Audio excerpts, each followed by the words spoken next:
My name is Grace Myers. I'm 36 years old. 20 years ago, my parents kicked me out of the house for getting pregnant in 10th grade. 16 years old. November rain. One suitcase. My mother pointing at the door, telling me I was dead to them.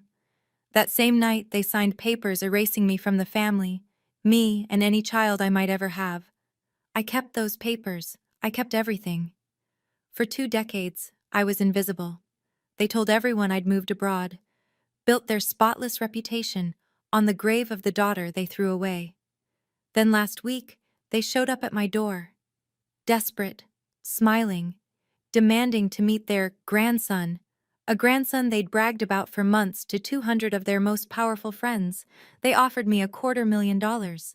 They had no idea that the grandson they'd been promising everyone didn't exist. And what they found instead would tear apart everything they'd spent 50 years building. Portland, Oregon, November 2004. I was 16, a sophomore at St. Catherine's Academy, and the youngest child of Richard and Diane Myers. On paper, we were the perfect family. My father owned a successful real estate law practice downtown, Myers and Associates, established 1987. My mother had been president of the Parent-Teacher Association for 4 consecutive years. We sat in the front pew at Grace Fellowship Church every Sunday, dressed in coordinated outfits my mother selected each Saturday night. But every family has its hierarchy, and I learned mine early. Nathan, my older brother, was 22 and in his 3rd year of dental school. He was the pride of the family, the son who would carry on the Myers name. Carolyn, 20, was studying to become a teacher, the dutiful daughter who never questioned anything. And then there was me. I was what my mother once called the surprise. Born when she was 34, 6 years after she thought she was done having children. I don't think she ever forgave me for disrupting her plans. The signs were subtle, but constant. Family photos displayed prominently in the living room somehow never included my school portraits. Dinner conversations revolved around Nathan's clinical rotations or Carolyn's student teaching placement. When I mentioned making the honor roll, my father would nod and say, "That's nice, Grace," before turning back to Nathan. I learned to make myself small, to not ask for too much, to not need too much. My father had a saying he repeated at every family gathering: reputation takes 20 years to build and 5 minutes to destroy. I didn't understand then how prophetic those words would become, or that I would be the 5 minutes he feared. I met Marcus Webb at the public library downtown. It sounds unremarkable, but for me, the library was sanctuary. A place where no one compared me to my siblings or reminded me of expectations I could never meet. I went there 3 afternoons a week, ostensibly to study, really just to breathe. Marcus attended Jefferson High, the public school my parents would never acknowledge existed. He was 17, worked part-time at his uncle's auto repair shop, and had the kindest eyes I'd ever seen. He found me crying in the biography section one October afternoon, after my mother had forgotten to pick me up from school for the 3rd time that month. "Hey," he said, sliding into the seat across from me. "You okay?" No one had asked me that in a very long time. We dated secretly for 2 months. He was gentle and patient and made me feel like I mattered, like I was someone worth remembering. October 28, 2004. I'll never forget staring at that pregnancy test in the bathroom of a gas station 3 miles from my school. 2 pink lines, my hands wouldn't stop shaking. When I told Marcus, he didn't run, he didn't make excuses. He held my hands and said, "We'll figure this out together, Grace. You're not alone." I wanted to believe him. Part of me did. But I knew my parents. I knew what mattered to them. And I knew that when I told them, their first question wouldn't be, "Are you okay?" It would be, "What will people think?" I decided to tell them at Sunday dinner. I didn't know it would be the last meal I'd ever eat in that house. Sunday, November 14th, 2004. 7:32 p.m. The roast beef was overcooked. I remember that detail because I was staring at it, trying to find the courage to speak while my father complained about a property dispute and my mother calculated which families would attend the church Christmas gala. I have something to tell you. The table went quiet. 4 faces turned toward me. My parents, Nathan home for the weekend, Carolyn visiting from college. I was 8 weeks pregnant, and I couldn't hide it much longer. I'm pregnant. My mother's fork clattered against her plate. My father didn't move. Who is the father? His voice was ice. Is it someone from St. Catherine's? Someone we know? His name is Marcus Webb. He goes to Jefferson High. He works at the public school. My mother's face had gone pale. You've been seeing a boy from the public school. He's a good person, Mom. Does he come from a good family? My father cut in. What does his father do? He lives with his uncle. He works at an auto shop. The silence that followed lasted exactly 11 seconds. I counted. Then my father stood. You will not keep it. Richard, my mother started. She will not destroy everything we've built. He looked at me like I was a stranger, like I was something that needed to be removed. If you keep that baby, you are no longer part of this family. By 9:15 p.m., I was standing on the front porch with one suitcase, rain soaking through my sweater. My mother had opened the door and pointed outside. Not my father. My mother. Nathan and Carolyn watched from the upstairs window. Neither of them came down. I called Marcus from a payphone at the gas station on Mulberry Street. My hands were shaking so badly I could barely dial. He picked up on the second ring. Grace, what's wrong? They kicked me out. 20 minutes later, his uncle's truck pulled up to the gas station. Marcus jumped out before it fully stopped, wrapped me in his jacket, and held me while I sobbed against his chest. I've got you, he said. I've got you. We didn't have a plan. We had $300 between us, a truck with questionable brakes, and nowhere to go. That's when Margaret Torres saved my life. She was our neighbor, 3 houses down from the Myers residence, 62 years old, retired schoolteacher, the only person on our street who didn't treat my father like he owned the neighborhood. She'd seen me standing in the rain from her window. She'd watched long enough to understand. You can stay with me, she said when I knocked on her door at nearly 10 o'clock at night. As long as you need. 2 weeks. That's how long we stayed in Mrs. Torres's guest room before Marcus found us a studio apartment in Seattle, $425 a month, above a laundromat that smelled like bleach and secondhand hope. My parents had their lawyer draw up papers the night they threw me out. I know because my father mailed me a copy 3 days later. Certified mail, signature required, like I was a business transaction. The document stated that Grace Elizabeth Myers forfeited all inheritance rights, and the Myers family bore no legal or moral obligation to her or any child born to her. I kept that paper. I've kept it for 20 years. Lily Grace Myers Webb was born on July 6, 2005, at Harborview Medical Center in Seattle. 7 pounds, 4 ounces, 10 fingers, 10 toes. Her father's brown eyes and my stubborn chin. She came into the world screaming, and I thought, good. Scream. Make them hear you. Don't ever let anyone make you small. The first 5 years were a blur of survival. Marcus worked double shifts at a repair shop in Ballard while I finished my GED, then started community college classes. 2 at a time, whatever I could manage around Lily's schedule. We lived on ramen noodles and free bread from the day-old bin at the bakery down the street. I learned to sew patches onto patches, to make a dollar stretch until it begged for mercy. I sent my parents a birth announcement when Lily was born. No response. I sent a photo on her first birthday. Silence. By her second birthday, I stopped trying. Marcus and I never got married. We kept saying we would someday, when we had money for a real wedding, when life calmed down. Someday kept getting pushed back. Then, on March 15, 2010, a delivery truck ran a red light on Aurora Avenue. Marcus was driving home from a night shift. The police officer who came to my door said he died on impact. He was 26 years old. Lily was 4. The life insurance policy Marcus had through work paid out $12,000. That was it. $12,000 for 26 years of a good man's life. I was 22 years old, a single mother with a 4-year-old daughter, $12,000, and absolutely no one to call. I could have given up then. I didn't. I'd started doing small interior design projects while Marcus was alive, decorating apartments for neighbors who couldn't afford professionals, staging homes for real estate agents willing to take a chance on a young mother with no credentials. I had an eye for it, people said. A gift for making small spaces feel like home.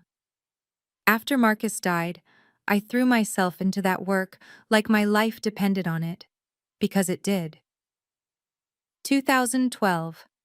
I met Eleanor Vance at a design workshop at Seattle Central College. She was 52, recently retired as creative director of a major design firm, and looking for a project.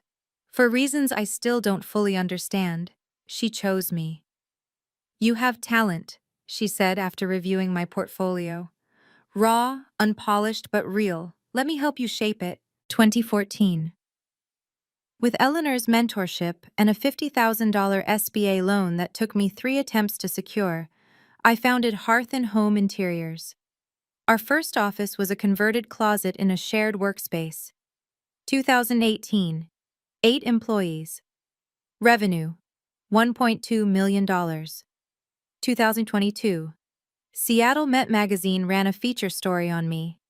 From teen mom to design CEO, Grace Myers' story.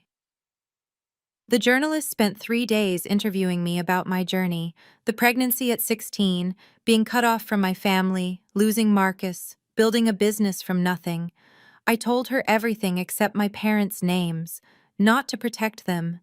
To protect Lily from anyone who might try to connect her to people who never wanted her to exist. 2024. 22 employees. Revenue, $4.2 million. A corner office overlooking Capitol Hill. My daughter was 19, a sophomore at the University of Washington, majoring in psychology. She was brilliant and fierce and everything I'd hoped she would become. 20 years, no contact from the Myers family. Until last week. Tuesday, November 5th, 2024. 6:47 p.m. I'd just gotten home from a client meeting. A tech executive renovating her Mercer Island waterfront property. A contract worth $800,000. My mind was still running through fabric samples and lighting options when I turned onto my street and saw the car. A black Mercedes-Benz S-Class. Oregon plates. My heart stopped. I parked in my driveway and sat there for a full minute, gripping the steering wheel, watching 2 figures standing at my front door. The man had gray hair now, stooped shoulders. The woman still held herself with that rigid posture I remembered, that constant vigilance against anything that might disturb her carefully constructed world. Richard and Diane Myers. My parents. I hadn't seen them in 20 years. I considered driving away, going to a hotel, calling Lily, pretending this wasn't happening. But I was 36 years old. I owned a company. I had built a life without them. I would not run. I got out of my car and walked toward them. My father spoke first. "Grace, you look..." He paused, scanning me, my designer coat, my leather bag, my house. "Well, what are you doing here?" My mother stepped forward. Her face had more lines now, her hair a careful shade of ash blonde that didn't quite match her age. "We know about your son, Grace. We know you have a son." I stared at her. "We'd like to meet him," my father added. "We'd like to reconnect, as a family." The absurdity of it nearly made me laugh. 20 years of silence. 20 years of pretending I didn't exist. And now, they were standing on my porch, asking to meet a grandson they'd never bothered to know. A grandson who didn't exist. I let them into my house. I still don't know why. Maybe I needed to hear what 20 years of silence had led to. My father sat in my living room like he was evaluating a property for purchase, assessing the hardwood floors, The custom built-in shelves, the original artwork on the walls. My mother perched on the edge of my sofa, hands folded, spine straight. "Your anniversary," I said. "That's why you're here." 50 years. My father almost smiled. November 15th. We're hosting a celebration at the Heathman Hotel. 200 guests. The mayor will be there, Pastor Harrison, the Rotary Club board. What does that have to do with me? My mother exchanged a glance with my father.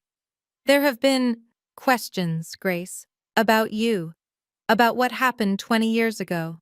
People talk, my father added. Some people remember that we had a third child. They've asked where you are, what happened to you. We've always said you moved away, went abroad, but lately, questions have become more persistent. So you need me to make an appearance. Show everyone that the Myers family is whole and happy. We need your son. My mother's voice was firm. We've told people about him, about our grandson. He should be there, representing the next generation of the Myers family. The room went very still. Who told you I have a son? We read that article. My father waved his hand dismissively. The magazine piece. It mentioned your child, your successful business. You've done better than we expected, better than we expected. As if I'd been graded, as if my entire life was a test I might have failed. And if I refuse? My father's jaw tightened. Let's not make this difficult, Grace. My father reached into his leather briefcase and withdrew a blank check. The sight of it made my stomach turn. We're prepared to compensate you, he said, placing it on my coffee table. $250,000. You bring your son to the party, stay for 3 hours, take some family photos. Then you can return to your life. I looked at the check, then at my mother, who was nodding as if this were the most reasonable proposition in the world. $250,000, I repeated. Is that what 20 years of silence costs? We're also prepared to reinstate you in the family trust. My mother leaned forward, her voice dropping to a conspiratorial whisper. The combined estate is valued at $3.8 million. You would have an equal share with Nathan and Carolyn. I thought about that studio apartment above the laundromat. The nights I'd worked double shifts while Lily slept in a playpen behind the counter of a coffee shop because I couldn't afford childcare. The years I'd spent building something from nothing while they sat in their Portland mansion, pretending I'd never existed. And if I say no? My father's expression hardened. We would prefer not to involve your son directly, Grace, but if necessary, we can reach out to him ourselves, explain the situation, help him understand his family history. It was a threat, subtle but unmistakable. You want to contact my child, I said slowly, and tell them your version of what happened. We want to be a family again. My mother spread her hands, the picture of reasonableness. Isn't that what you've always wanted? I was about to answer when I heard footsteps on the stairs, and everything changed. Mom? Is everything okay? I heard voices. Lily stopped at the bottom of the stairs, her psychology textbook still in her hand. She was wearing sweatpants and a University of Washington hoodie, her dark hair pulled into a messy ponytail. She looked exactly like what she was, a 19-year-old college student who'd been studying in her room. My mother rose to her feet, her face cycling through confusion, calculation, and something close to horror. Who is this? This is Lily. I stood, positioning myself slightly between my daughter and my parents. My daughter, your granddaughter. Daughter? My father's voice cracked. But we were told, the article said child. You assumed the rest. Lily's gaze moved from me to the strangers in our living room. Understanding dawned in her eyes. These are them? The grandparents who threw you out when you were pregnant with me? My mother flinched. That's not... It was more complicated than... Which part was complicated? Lily crossed her arms. The part where you kicked a 16-year-old out in the rain? Or the part where you spent 20 years pretending she didn't exist? Young lady, my father started. I'm not your young lady. I'm the grandchild you never wanted to meet, the one you tried to make disappear. Lily's voice was steady, but I could see her hands trembling. I know everything. Mom never hid it from me. I know about the letter. I know about the inheritance papers. I know you told your friends she went abroad. My parents sat in stunned silence. Lily looked at me. They came here for a grandson, didn't they? Someone they could show off. Yes. She turned back to them with a cold smile. Surprise. My father recovered faster than my mother. I watched him recalibrate, the lawyer in him assessing this new variable. A granddaughter, he said carefully. That works. We can adjust the narrative. Lily can come to the party as what? Lily cut in. The secret granddaughter you've been hiding for 19 years? The daughter of the teen mom you threw away? We could say you were studying abroad. My mother's voice was pleading now. Recently returned. A surprise reunion. I was born in Seattle. I've never left the country. I'm a sophomore at UW. Lily laughed, but there was no humor in it. Do you even hear yourselves? You want me to lie to 200 people about my entire existence? The party is November 15th. My father checked his watch, as if time was the only variable that mattered. 10 days from now. We need an answer by the 10th. I stood. I think you should leave. Grace, I'll consider what you've said, but not tonight. Not with Lily here. My mother rose, gathering her handbag. At the door, she turned back. This is an opportunity to heal, Grace. To put the past behind us. Don't let old wounds cost you your future. I watched them walk to their Mercedes. Watched my father help my mother into the passenger seat, the same way he had 1,000 times before, as if this were any ordinary evening. When the car disappeared around the corner, Lily spoke. You're not actually considering this, are you?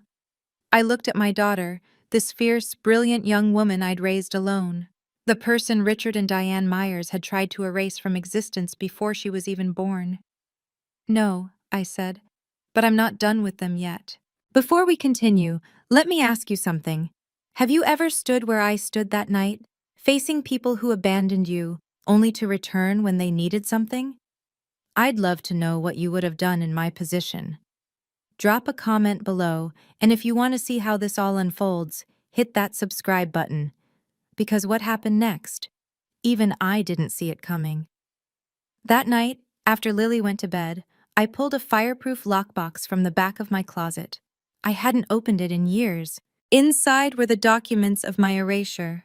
The notarized letter of disinheritance, dated November 14th, 2004, signed by Richard Allen Myers and Diane Elizabeth Myers, witnessed by a notary named Harold Brennan.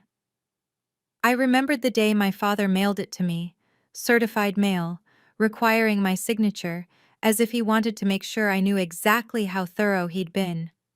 The document was 3 pages, legal language designed to be airtight, ensuring that Grace Elizabeth Myers hereby forfeits all claims to the Myers family estate, and that the family bears no legal or moral obligation to the aforementioned party or any dependents thereof.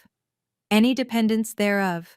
Lily, reduced to 3 words in a legal document, erased before she took her first breath. I photographed each page with my phone, uploaded them to my cloud storage, made backup copies. Mom? I looked up. Lily was standing in my doorway, arms wrapped around herself. I couldn't sleep either. She sat beside me on the bed, looking at the documents spread across my comforter. Is that the letter? Yes. She picked up the first page, reading slowly. When she finished, her eyes were bright with tears she refused to let fall. They really did it, she whispered. They really just cut you out, like you were nothing. They did. What are you going to do with these? I looked at my daughter, at the evidence of 20 years of calculated cruelty laid out before us. I don't know yet, I admitted, but whatever I do, they won't be able to pretend anymore. Lily nodded slowly. I might have an idea. The next morning, I made a call I hadn't made in over a year. Margaret Torres answered on the 3rd ring. Grace, Is that you, sweetheart? Mrs. Torres, I smiled despite everything. I hope I'm not calling too early. At my age, early is relative. What's wrong? You sound like you've got weight on your shoulders. I told her about my parents' visit, about the grandson they'd invented, the anniversary party, the $250,000. When I finished, the line was quiet for a long moment. Those people, she finally said. 20 years, and they haven't changed one bit. Mrs. Torres, I need to ask you something. That night, November 14th, 2004, I remember it like it was yesterday. Her voice hardened. I watched from my window, saw you standing in the rain, that little suitcase at your feet, watched your parents' car drive away. I should have come out sooner. I've regretted that every day since. Do you still have your security camera footage from back then? A pause. You know, I never delete anything. Old teacher's habit. Document everything. Let me check my files. 20 minutes later, my phone buzzed with an email. A grainy but unmistakable image. A 16-year-old girl standing on a porch in the rain, 9:17 p.m., November 14th, 2004. The timestamp was visible in the corner. The address, my parents' house, was partially visible in the frame. That's you, Mrs. Torres said when I called her back. That's the night they threw you away. Would you be willing to verify this? Officially, if needed? Honey, I've been waiting 20 years for someone to ask. Her voice was fierce. Whatever you need, I'm there. I thanked her and hung up. 2 pieces of evidence, 2 witnesses. Now I needed a plan. I spent that evening rereading my own story. The Seattle Met article was still available online, shared over 12,000 times since it was published in March 2022. The journalist, Rebecca Huang, had titled it, From Teen Mom to Design CEO, Grace Myers' Story. 2,500 words about loss, resilience, and building something from the ruins of everything you thought you knew. I'd been careful in that interview. I'd told the truth but not the whole truth. I mentioned being estranged from my family without naming names or cities. I talked about becoming a mother at 17 without identifying the parents who'd cast me out. Not to protect them. To protect Lily from strangers making connections, asking questions, dredging up pain that didn't belong to them. Now I scrolled through the comments, thousands of them. This woman is incredible. Imagine being thrown away by your own family and still becoming this successful. I went through something similar. This story gives me hope. Someone should make a movie about her life. Seriously. One comment caught my eye, posted just 2 weeks ago. Does anyone know if she's related to the Myers family in Portland? The law firm people? Someone in my church mentioned it, and now I'm curious. So that's how my parents found out.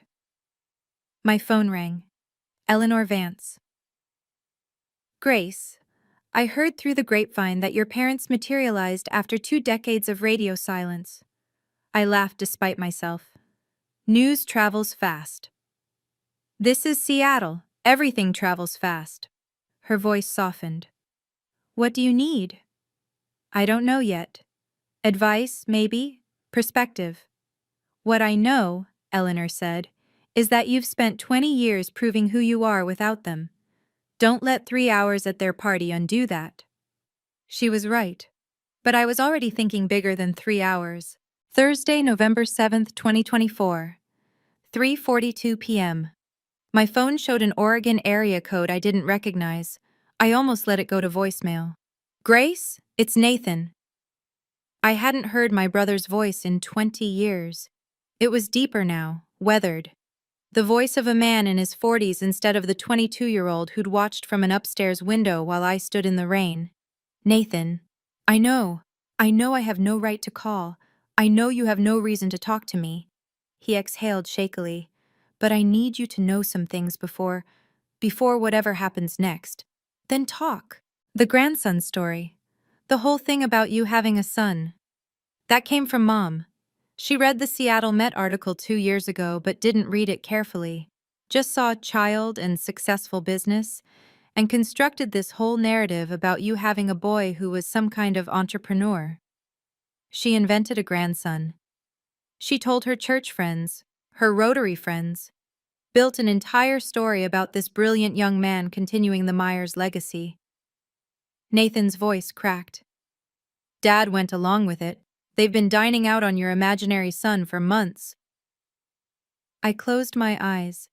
Even now, even after everything, my parents' capacity for delusion still stunned me. Why are you telling me this? Because I was a coward, Grace. 20 years ago, I should have come downstairs. I should have said something. I should have...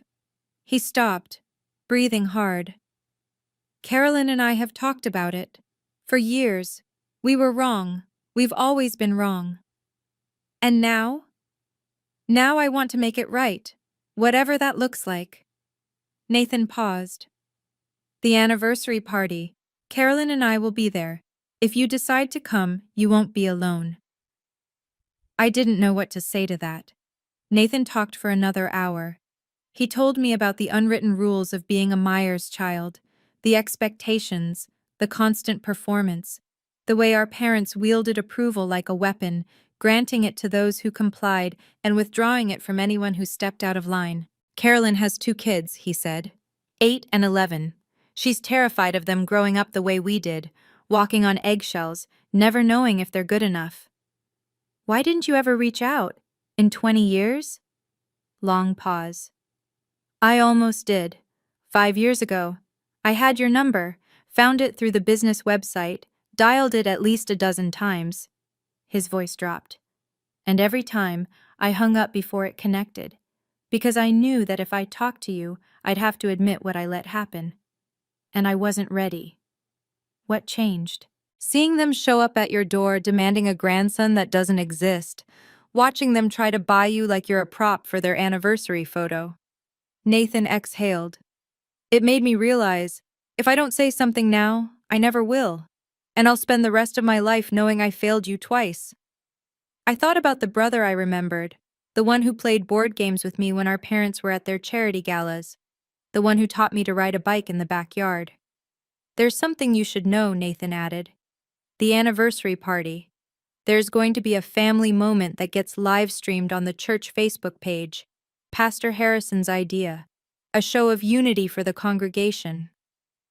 A live stream, 200 witnesses in person, and who knew how many more watching online. Thank you for telling me, Nathan. What are you going to do? I'm not sure yet, but I'm starting to see it clearly. Friday, November 8th, 2024, 10:14 a.m. My father called directly this time. No preamble. Grace, we're running out of time. The party is in 1 week. $250,000, full reinstatement in the family trust. Final offer. I've been talking to Nathan. Silence. He told me about the grandson story you've been telling people. The one you made up based on an article you didn't bother to read carefully. That's not... We may have embellished slightly. You invented an entire person. You've been telling your friends about your successful grandson for months. A grandson that doesn't exist. Grace. My father's voice hardened. I don't appreciate your tone. After everything we're offering. What exactly are you offering? Money to make me perform for your friends? A spot in a trust you used to erase me? I kept my voice calm, steady. You're not offering me anything. You're trying to buy your way out of a lie you created. You have no right to judge us. Now he was angry. You're the one who destroyed this family. You're the one who brought shame. I was 16 years old.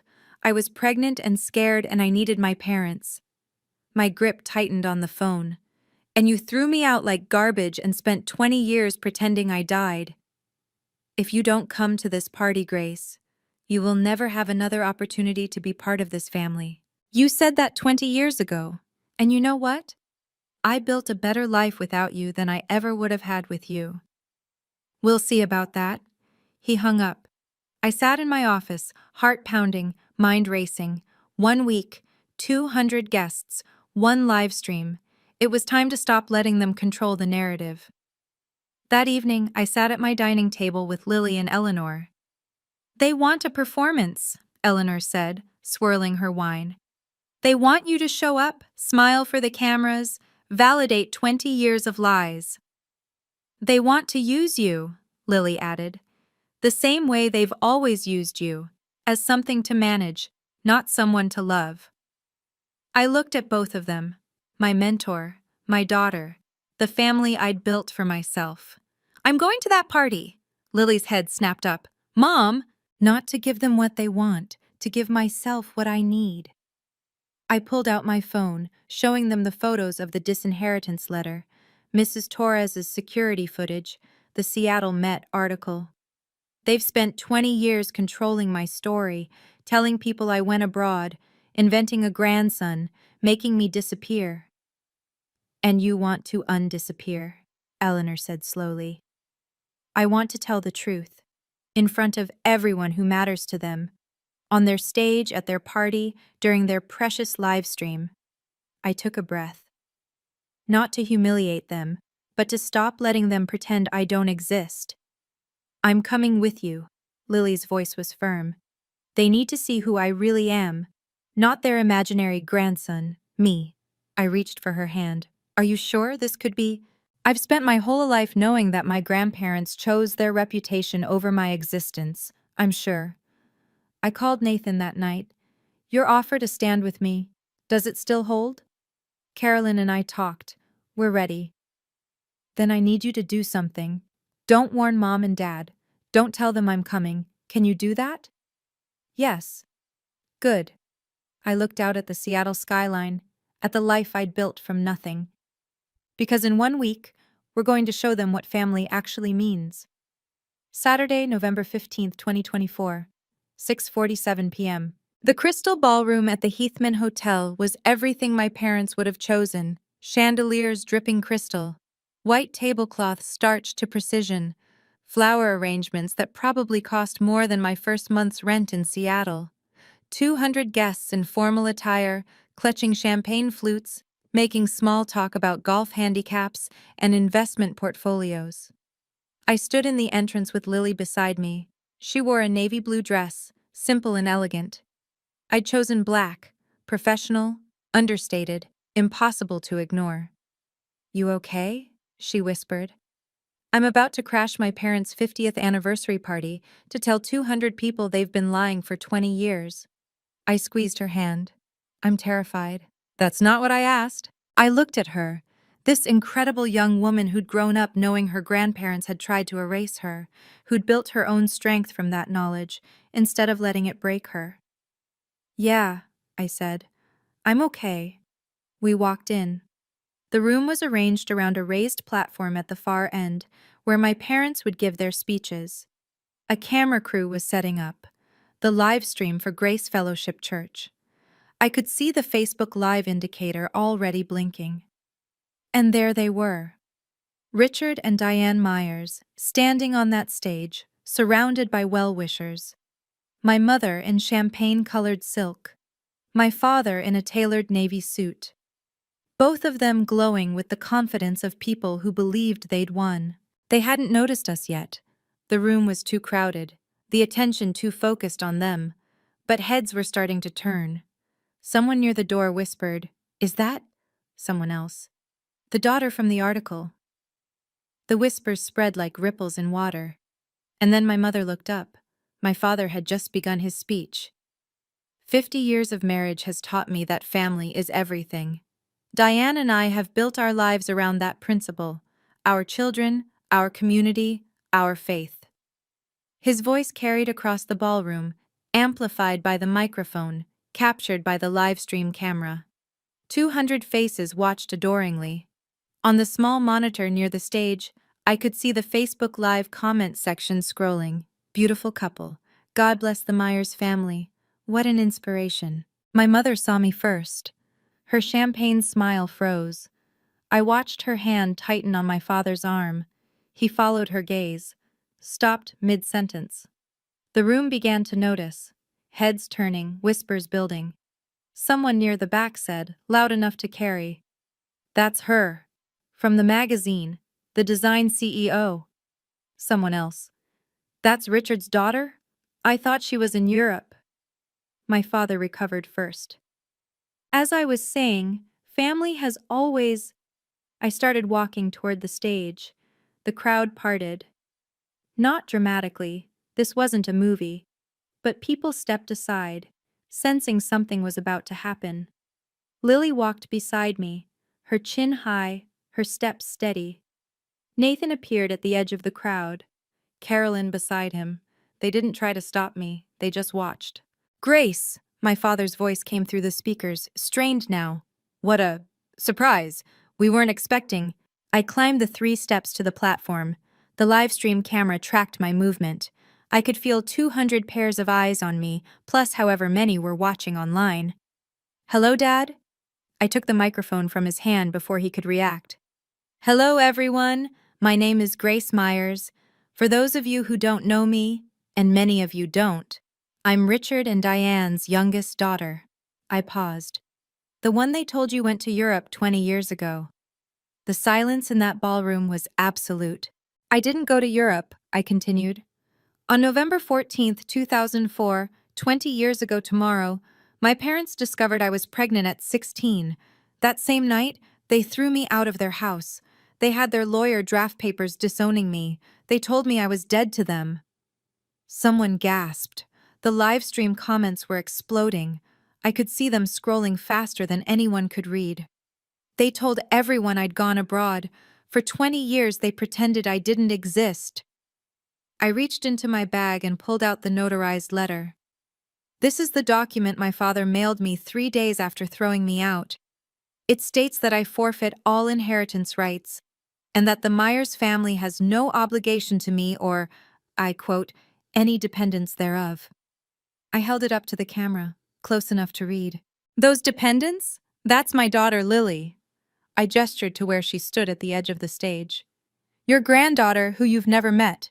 The grandson you've been telling your friends about for months doesn't exist. You invented him based on a magazine article you didn't read carefully. My father grabbed for the microphone. Grace, this isn't the place. When is the place, Dad? I held the mic out of his reach. When is the right time to tell the truth? You came to my house last week offering me $250,000 to parade a fictional grandson at this party. $250,000 to make your lie look real. I turned to the crowd, to the camera, to the 200 witnesses and the thousands watching online. I didn't come here for money. I came here because I'm done being erased. Pastor Harrison stepped forward. Richard, is this true? My father couldn't answer. My mother started crying. I'd only seen Diane Myers cry once in my entire childhood, at her own mother's funeral. Now tears streamed down her face, ruining the careful makeup she'd spent hours perfecting. Richard, Pastor Harrison's voice was firm. I asked you a question. Is what your daughter is saying true? The room held its breath. My father looked at the crowd, the mayor, the Rotary Club board members, the church elders who had respected him for decades.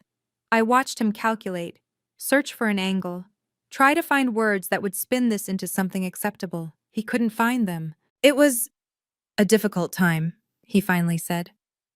We made decisions that... You threw me out because I was pregnant. My voice stayed calm.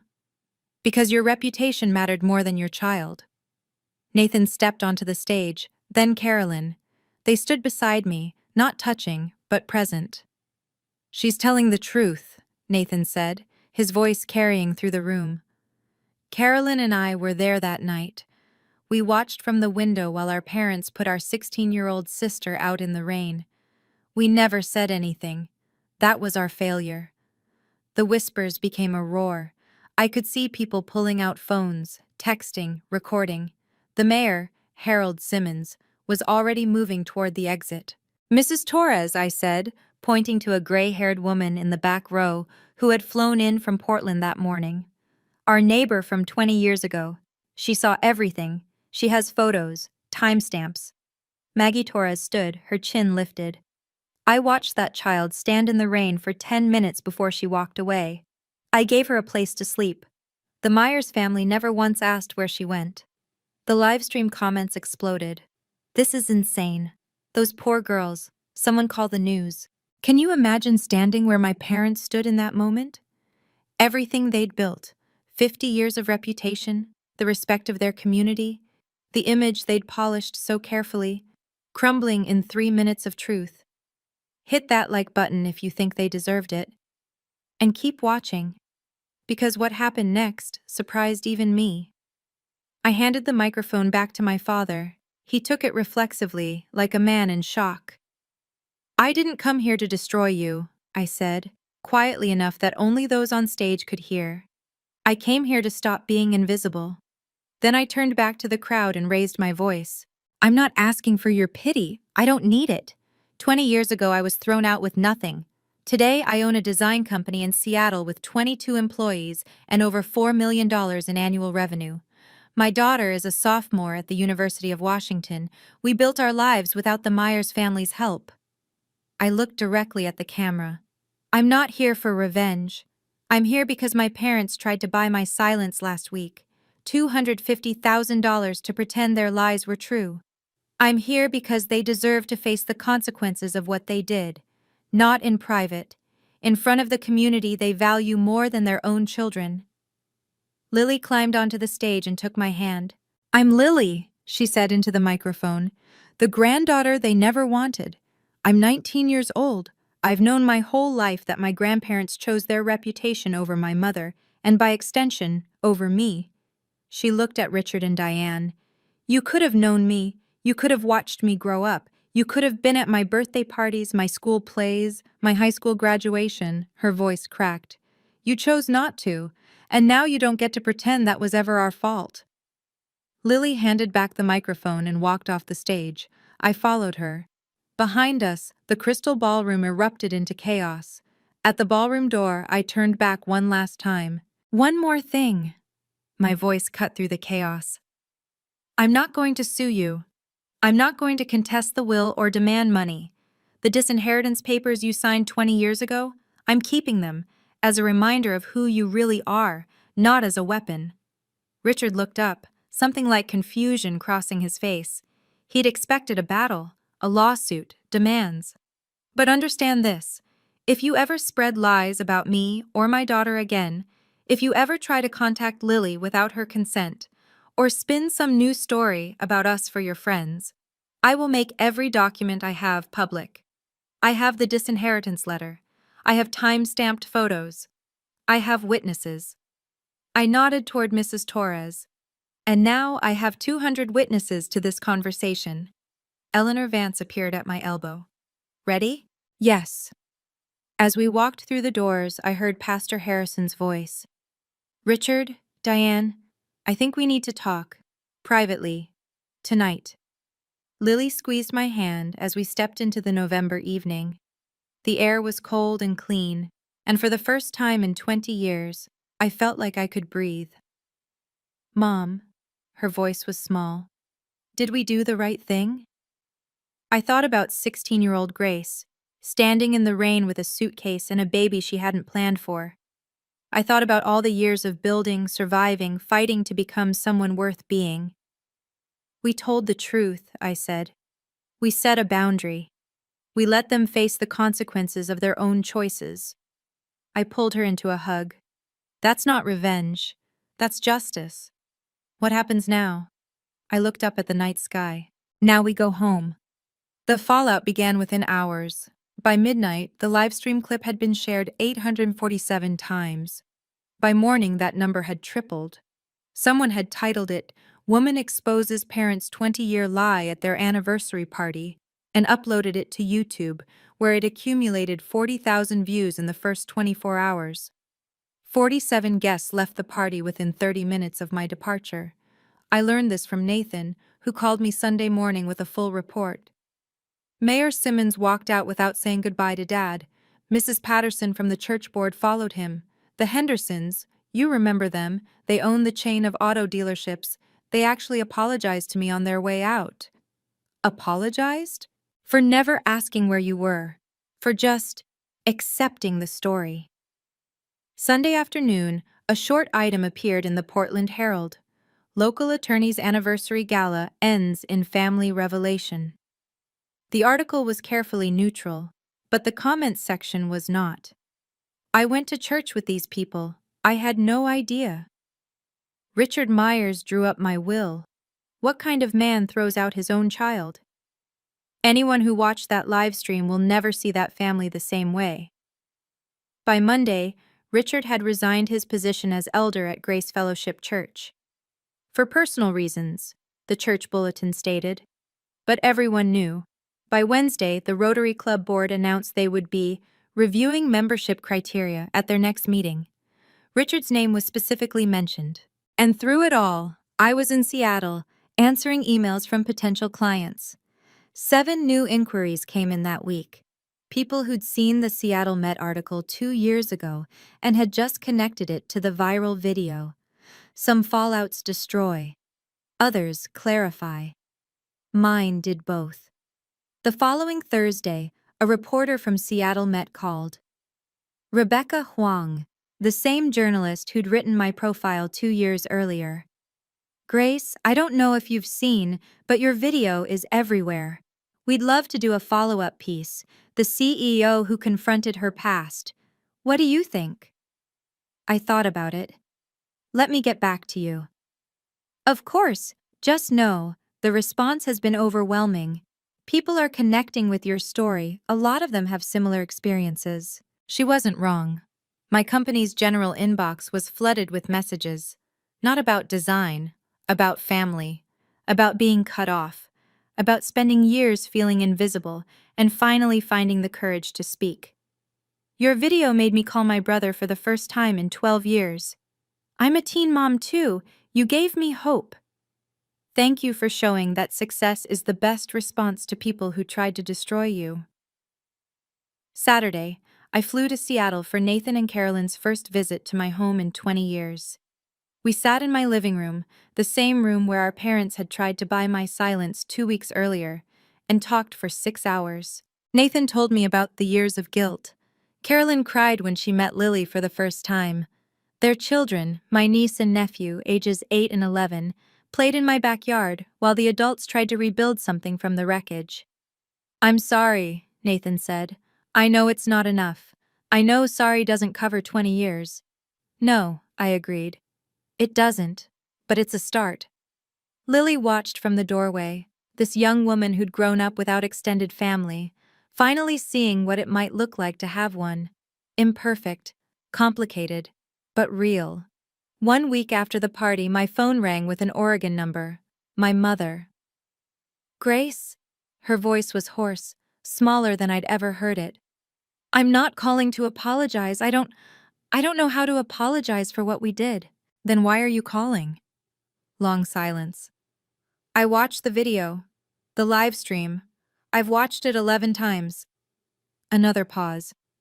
I keep looking at your face when you're talking, trying to see my daughter, the one I put out in the rain. I said nothing. Your father is... She trailed off. He's not doing well. The church, the Rotary, his colleagues. Everyone is looking at him differently now. He doesn't know how to handle it. I didn't do this to punish him, or you. I know that now. Her voice cracked. You did it because you had to stop pretending. You did it because we gave you no other choice. Why did you call, Mom? The longest silence yet. Because I wanted to hear your voice. Because I haven't heard it in 20 years, and I realized I might never hear it again. She was crying now. Because my granddaughter stood on that stage and told 200 people she'd spent her whole life knowing we didn't want her, and I couldn't breathe. I closed my eyes. I'm not ready to forgive you, I said. I might never be, but I'm not going to hang up on you either. That's more than I deserve. Yes, it is. We stayed on the line for another minute, not speaking. Then she said goodbye. She didn't ask for another chance. She didn't demand anything. Maybe that was progress. Or maybe it was just the first step of a very long road. Thanksgiving, 2024. My dining table, the one I'd bought 3 years ago from an estate sale and refinished myself, seated 12. It had never been this full. Lily sat at my right hand, Eleanor Vance at my left. Mrs. Torres, who'd flown up from Portland again, was teaching my nephew how to fold napkins into swans. Nathan carved the turkey while his wife set out side dishes.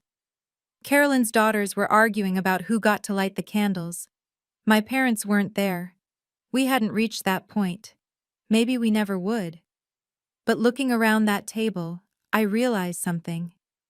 I'd spent 20 years mourning a family that had never really wanted me.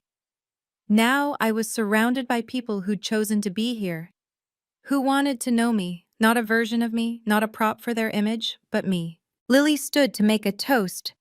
I wrote something, for Mom. She pulled out a folded paper. When I was little, I used to ask why I didn't have grandparents like the other kids. Mom always told me the truth, that they'd made a choice, and that choice wasn't about me. It took me years to really understand that. She looked at me. But I understand now. And I know that everything I have, everything I am, is because you never let their choice define us. She raised her glass. To the family we build, not the one we're born into. Everyone drank. Later, after the dishes were cleared and the guests were scattered through my house drinking coffee, I stood at the kitchen window. Lily appeared beside me. "You okay?" I looked at my daughter, at this life I'd assembled from the ruins of everything I thought I'd lost. "Yeah," I said. "I really am."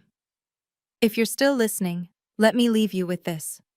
20 years ago, I was a scared 16-year-old standing in the rain, watching my parents' taillights disappear down the street. I thought my life was over. I thought I had nothing left. I was wrong. I had Marcus for as long as I could have him. I had Mrs. Torres, who opened her door when she didn't have to. I had Eleanor, who saw potential in a young mother with nothing but determination.